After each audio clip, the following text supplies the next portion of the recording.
बिल्कुल। तो देखिए आप नोट कर लीजिए, आज का हाई भी 1399 रुपये 45 पैसे है जो मुझे दिख रहा है एक्सचेंज पर, एक एक्सचेंज पर, और 1435 था, 1440 इसका 52 वीक हाई है। हाँ, तो 1440 इसका 52 वीक हाई है और ये स्टॉक बहुत ही शानदार है। और उसके बाद ये इस तरह के स्टॉक्स पसंद आते हैं। और ये आपने जो 1600 का टारगेट दिया है ये बहुत सही इसलिए भी है क्योंकि देखिए पोजिशनल शेयर भी हैं, ट्रेडिंग में तो पैसा बनाकर देते ही हैं, इसमें आप अगर आप इन्वेस्टमेंट करें तो आपका क्या लॉन्ग टर्म में पैसा बनता है। और आशीष चतुर्मोता जी से बेटर ये कोई नहीं जान सकता। आशीष जी ने भी, मुझे याद है, कई बार इस स्टॉक को पहले जब ये 3 डिजिट में था तब भी देखिए रिकमेंड किया हुआ है और क्या वन वे मूव स्टॉक ने दिखाया है। डॉक्टर साहब इसका 6 महीने का चार्ट दिखाइए ताकि, and I am sure CNBC आवाज के दर्जनों दर्शकों के पास ये शेयर उनके पोर्टफोलियो में होगा, क्योंकि हम हमेशा कहते थे कि ये वो इंश्योरेंस कंपनियां हैं जो आपके पास जरूर होनी चाहिए। मयूरेश जी भी देखिए कई बार इसकी पैरवी कर चुके हैं कि ये नहीं लिया तो फिर कुछ नहीं लिया। आप मयूरेश जी स्वागत है आपका। इंश्योरेंस कंपनियों में इस स्टॉक के बारे में बताइए, आईसीआईसीआई लोम्बार्ड जीआईसी आपको कैसा लगता है? Afternoon Hemant ji, afternoon Veeru ji, afternoon Sharma ji और afternoon Ashish ji. Good afternoon. तो पहली बात तो आई थिंक वो शर्मा जी डिस्कस करने वाले थे। मैं भी इंश्योरेंस कंपनीज पे काफी बुलिश हूँ, लाइफ हो या जनरल इंश्योरेंस हो। अभी जैसे राहुल जी ने टारगेट जो है 1600 और आपने जो लेवल्स बताई थी theme Guru ji, I think 1435 1440 पे पिछले कई महीनों का एक रेजिस्टेंस है। तो यहाँ पे जो सप्लाई आती है अगर ये निकाल देता है ये लेवल्स तो मुझे लगता है आई थिंक 1600 का 1650 1700 भी काफी मुमकिन हो सकते हैं। तो जनरल इंश्योरेंस स्पेस से जैसे इसके कलेक्शन नंबर्स आ रहे हैं, जो इसका सॉल्वेंसी रेशियो है और जो हम एक्सपेक्ट कर रहे हैं इन terms of market share gains, ICICI Lombard fits the bill perfectly. तो मुझे लगता है आई थिंक 1435 1440 शर्मा जी का टारगेट है। उसके बाद मैं बुलिश रहूंगा इस पे फॉर अ टारगेट जो शर्मा जी के साथ कोइंसाइड होता है almost 1600 to 1700। But life insurance as a space पे भी हेमंत जी मुझे लगता है आई थिंक फोकस रहना चाहिए। I think under owned, under penetrated space है और यहाँ पे भी आई थिंक जो ग्रोथ प्रोस्पेक्ट्स आएंगे अगले कुछ वर्षों में ट्रिमेंडस हो सकते हैं। तो लाइफ इंश्योरेंस में एचडीएफसी लाइफ, एसबीआई लाइफ, उनकी प्रोडक्ट मिक्स के वजह से और value of new business margins जो ग्रो ही होती जाएगी, आई थिंक ये भी काफी अट्रैक्टिव प्लेस लगते हैं। ठीक बात है, अब तो इसके ऊपर आपकी नजर होनी चाहिए। लेकिन 2 स्टॉक्स दिखाइए डायरेक्टर साहब। एक तो दिखाइए मुथूट फाइनेंस लाइए प्लीज, और दूसरा दिखाइए मन्नापुरम फाइनेंस। दोनों स्टॉक्स को सामने सामने स्क्रीन पर रख दीजिए। आप देखिए ऐसा नहीं है कि सब कुछ पॉलिसी में बढ़िया ही हुआ है, कुछ कंफ्यूजन्स भी हैं। और ये गोल्ड फाइनेंस कंपनियां घबरा गई हैं। आप सोच रहे होंगे सोने में तो इतनी अच्छी रैली है, इनको क्या हुआ? तो ये एक खबर आई कि बैंक्स से कहा गया है कि आप जो है वो जो भी एलटीवी होता है, लोन टू वैल्यू जो होती है, वो आप 75% जो आप सोना रखकर 75% उसके अमाउंट का सामने कर्ज देते हैं वो आप 90 दे दीजिए। तो अब थोड़ा कंफ्यूजन हो गया है कि ये चीज़ एनबीएफसीज के लिए भी लागू होंगी गोल्ड वाली या नहीं होंगी। तो आप देखिए दोनों का बिल्कुल ब्यूटीफुल सा एक चार्ट बनता हुआ ऊपर गए। पॉलिसी के बाद तो सारा बाजार ही ऊपर गया, ये भी ऊपर गए, लेकिन जैसे ही ये खबर आई वैसे ही ये फिसल गए। और गाइडलाइंस में कुछ क्लैरिफिकेशन की दरअसल जरूरत है। इसमें जो एज ऑफ नाउ जो लिखा हुआ है ब्लैक एंड व्हाइट में, वो ये लिखा हुआ है, मयूरेश जी आपकी राय चाहिए, आपको पढ़ के सुनाता हूँ। As per the extant guidelines, loan sanctioned by banks against pledge of gold ornaments and jewelry for agricultural purpose should not exceed 75% of the value of the gold ornaments and jewelry, with a view of further mitigating the economic impact. यहाँ से काम की बात शुरू होती है। It is decided to increase the permissible loan value (LTV) loan against pledge of gold ornaments and jewelry for agriculture purposes from 75% to 90%। तो बैंकों के लिए तो अच्छी खासी राहत है, लेकिन ये एनबीएफसी के लिए है नहीं है, बाजार कंफ्यूज्ड है। ये बताइए आपने किस तरह से रीड किया इस स्टेटमेंट को, और ये जो गिरावट देखने को मिल रही है इसमें आप क्या राय दे रहे हैं?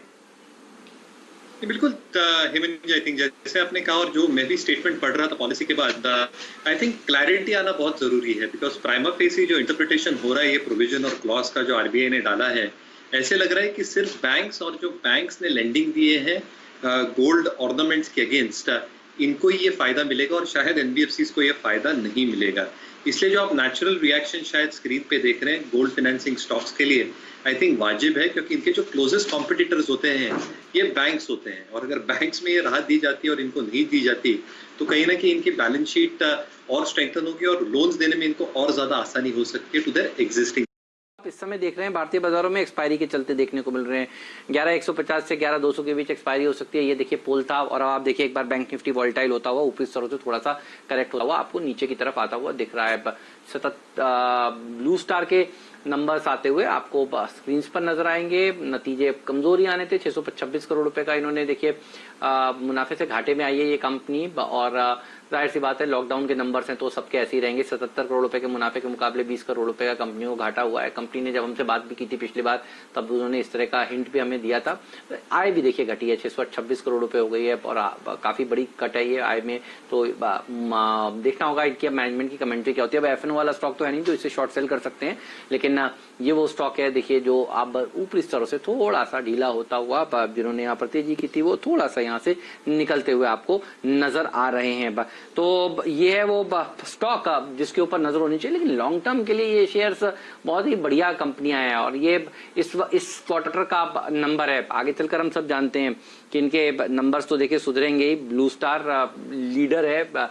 अगर कोई बड़ी गिरावट आती है तो क्या इसको खरीदना चाहिए? एक बार डायरेक्टर साहब इसका 6 महीने का चार्ट भी आप प्लीज दिखा दीजिए, देख लेते हैं कि लॉकडाउन के बाद इसने किस तरह का बिहेवियर दिखाया है। लॉकडाउन में तो पूरा बाजार नीचे था, तो ये भी देखिए नीचे आया था, लेकिन उसके बाद क्या ये उभरा है एक बार देख लेते हैं, और उसके बाद मयूरेश जी से पूछ लेते हैं कि उनको क्या नजर आ रहा है इस स्टॉक में। मयूरेश जी बताइए आपकी राय, चार्ट आपके सामने। हेमंत जी ब्लू स्टार के लिए जी सर। सॉरी थोड़ी दिक्कत हो रही थी। नहीं बिल्कुल जैसे आपने राइटफुली कहा, आई थिंक ब्लू स्टार हो या वोल्टस हो, आई थिंक ये जो व्हाइट गुड अप्लायंसेस कंपनीज हैं जो इनका बेस्ट क्वार्टर होता है आई थिंक Q4 और Q1, आई थिंक ये दोनों क्वार्टर में लॉकडाउन के वजह से इनको माल झेलनी पड़ी है, but long term structural story obviously intact है। जो अंडर पेनिट्रेशन है ये दोनों प्रोडक्ट्स में, रूम एसीज और इंडस्ट्रियल एयर कूलर्स, और जो इनोवेशंस ये कर रहे हैं ये सेगमेंट में, मेरे ख्याल से I think long term structural story stage very very positive. अभी the worst is probably over in terms of prices, तो मेरे ख्याल से आई थिंक अगर स्ट्रक्चरल प्ले कोई देखना है तो Blue Star, Whirlpool, Voltas, I think एक कॉम्बिनेशन बना के आप सिर्फ स्टार्ट कर सकते हैं, बट स्ट्रक्चरली आई थिंक ये सारी स्टोरीज बहुत बढ़िया है ओवर अ लॉन्गर टर्म। शानदार। तो देखिए डाबर भागता हुआ आपको नजर आ रहा है, फार्मा स्टॉक्स आपको भागते हुए नजर आ रहे हैं। फार्मा शेयरों में मयूरेश जी आपके फेवरेट्स कौन से हैं? हेमंत जी आई थिंक काफी कुछ डिस्कस कर चुके हैं दीवीज वगैरह, बट अभी जो अच्छा लग रहा है और जो ब्रेकआउट हो रहा है वो है एलेम्बिक फार्मा। जबरदस्त स्टोरी है, डोमेस्टिक सेल्स 30-31% है और उसका हाई कंट्रीब्यूशन स्पेशलिटी से आता है, जिसका मतलब इसके मार्जिन डोमेस्टिक बिजनेस में काफी बेहतर है।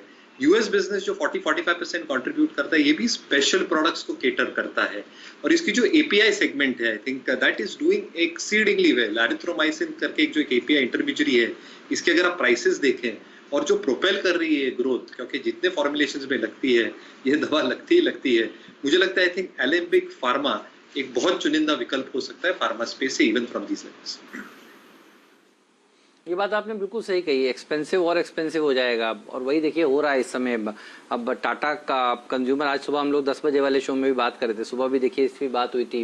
ये महंगा था, महंगा है और महंगा ही रहेगा, और बालकृष्ण इंडस्ट्रीज भी उसी तरह का, आप बिल्कुल सही है शेयर बता रहे हैं। तो गजब की रैली देखने को मिल रही है। आज सुबह सुबह टाटा स्टील की बात भी हुई थी, और टाटा स्टील तो पिछले कई दिनों से देखिए चर्चा हो रही है, और आज भी अगर आप देखें तो वन वे रैली हो रही है। और मैं टाटा स्टील की बात इसलिए भी कर रहा हूं, देखिए ग्लोबल मार्केट्स मजबूत हैं।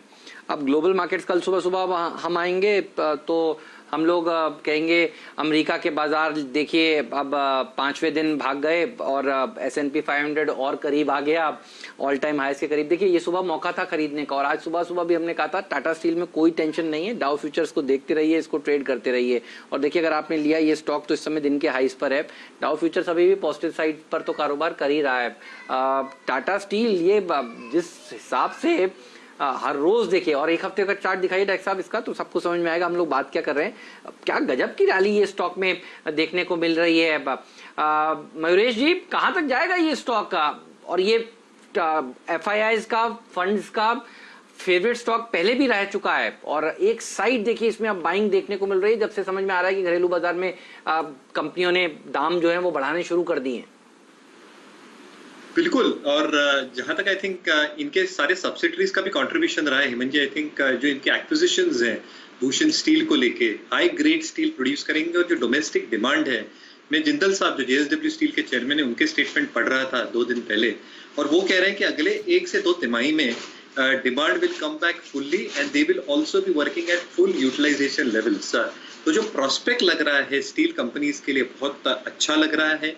इनके जो इनपुट कॉस्ट होते हैं, कोकिंग कोल की अगर आप बात करें, आयरन ओर की बात करें, काफी कंस्ट्रेंड वे में अभी मूव हो रही है, जिसका मतलब जो ऑपरेटिंग प्रॉफिट्स आ सकते हैं और ऑपरेटिंग इबिटा पर टन आ सकता है वो बेहतर आ सकता है। टाटा स्टील को एक added advantage, any stake sale which goes through इनकी यूरोपियन सब्सिडरी में डेट को बहुत अच्छी तरह से डीलेवरेज कर देगा। तो domestic volume growth strong, realization strong and expectations और डीलेवरेजिंग। तो मुझे लगता है अभी भी आई थिंक एक 12 से 15% की स्कोप रहती है even from these levels for Tata steel.